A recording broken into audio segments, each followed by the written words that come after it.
Manipur Pradesh Congress Committee ki President MLA Kaisa Meghachandra na Luchingba team amana Water Resources Department ki official single na Thawal Dam gi fimbam yengsinkhre.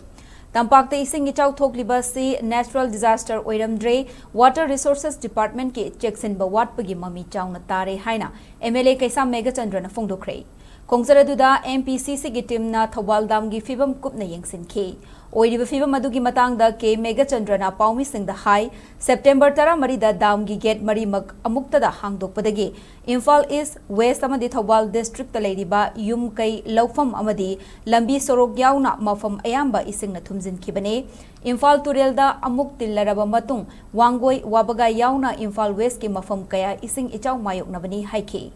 Ising imai hengalakpana ising thadorakpa oiragasu mangjaunana department ke maikaidagi downstream da ising thumdananaba thaurang laukhatlamdre natural disaster gi thaudok ama thokpa yai haibagi fibam leiragadi water resources ke commissioner yauna governor gi level da wa khanaduna firep laufam thokpani adubu dam gi gate mari mag amuktang da hangdokliba asi department asi executive engineer gi level da khanaraga lauba warep oiramle dam gi ising thadokpa asi central water commission gi guidelines ki matung ina thadokadabani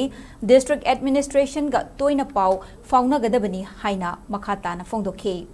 ising Echao gumari lainana thadarakpa relief fund gi matang da hangba wahang gi paukhumda ke Meghachandra na makhataraduna natural disaster gi damak thadarakpa senfam amata transparency leite haina pendaba fongdokhi